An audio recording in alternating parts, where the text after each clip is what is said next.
Hey guys, thanks for watching. Please make sure to subscribe to our YouTube channel and all our social media platforms at Fino Boxing. You can follow my personal social media at Adriana_sports. Enjoy.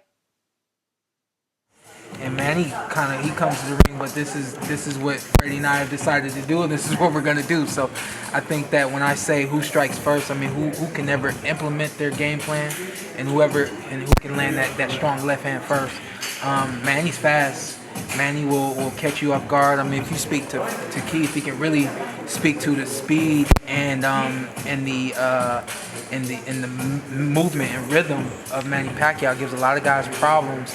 And so when we speak to Errol having to make adjustments, can you make that quick adjustment, or is Manny gonna strike first? You know. And then the other side of that is, hey, Manny, if you can't come out here and have your foot on the gas pedal from the opening bell, which we don't normally see from Manny, but if that's something that he can't do and he allows Errol to start to see his speed, his rhythm, and figure him out, Errol will figure you out. And when he does, he'll find that speed that he likes. And he'll put the cruise control on, and he'll strike. In terms of strength, Manny said he felt he was stronger than Spence. You fought Spence, you sparred Manny. I know that was a few years back when he was in the better years of his prime, but overall strength-wise, what do you think that's going to... Strength has got to be Errol Spence Jr. He is the bigger man. I think he's stronger at 147. And there's a lot of things you could say to that. I mean, we say speed makes power.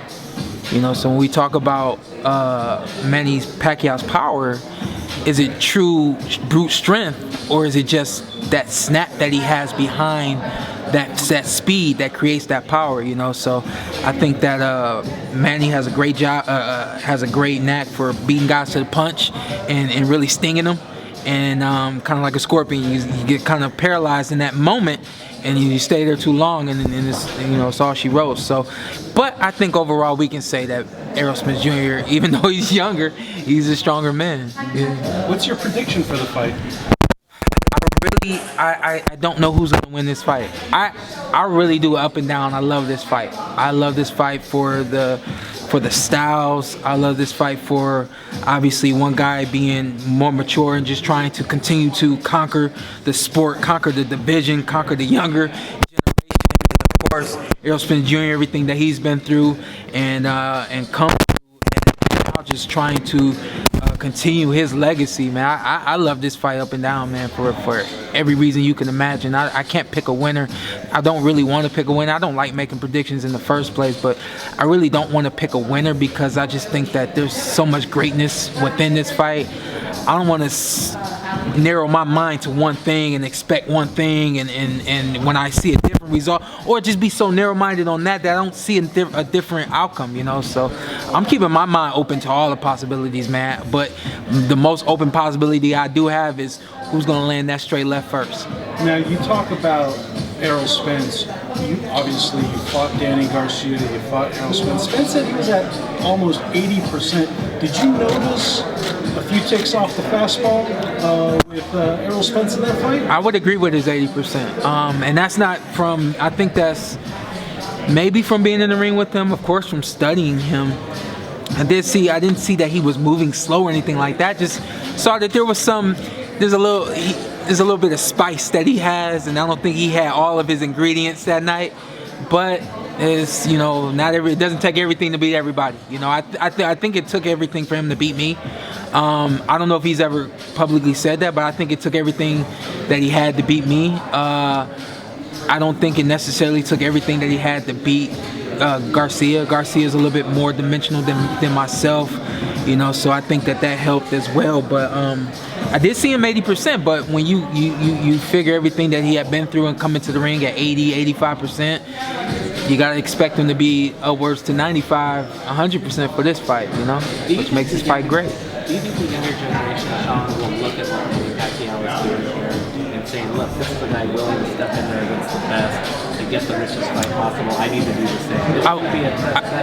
I just asked Keith if he had watched The Kings yet, and basically was asking him that because if you watch The Kings, this isn't anything new. This is like a part of history. Guys come out of retirement to kind of reclaim their glory. They come out of retirement chasing glory. They come out of retirement for the paychecks, and I mean the list goes on. So we've seen this before, and I think that if you watch the Kings, you see it multiple times with Leonard specifically, but you see it again with Durant. I didn't know that part of the story of Durant's story, and you even see it with Hearns, which I was aware of. But you see this part of history. You see guys chasing glory, and you see guys conquer it. You know, so if anything, we need to take a look at history and use that as a possibility as well. You know, I do. I think that to your question, I think that the younger generation should look at what Manny Pacquiao is doing and understand that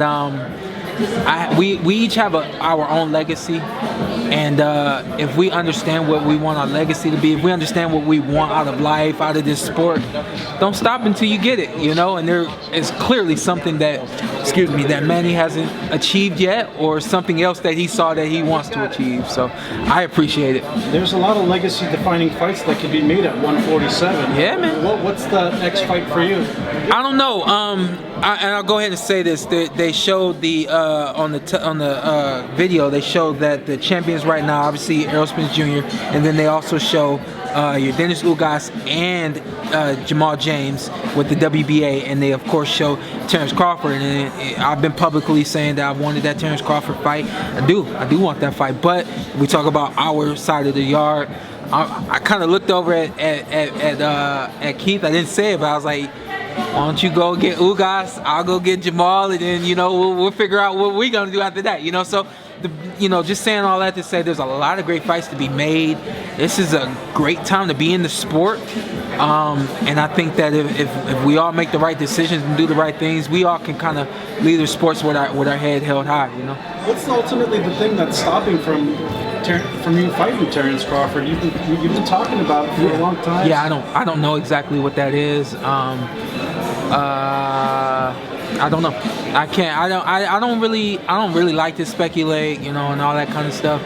I understand the business of boxing, but when it comes to different promoters working together and networks working together and all that kind of stuff, the only thing that I can say is I've seen it work once, now almost twice, recently with Tyson Fury and Deontay Wilder. So it gives me hope that something can be done, and I would love something like that for myself and for Terence Crawford. You know, obviously you guys see me, I'm sold on it, but I don't know if it'll happen, and I'm not salty about it. You know.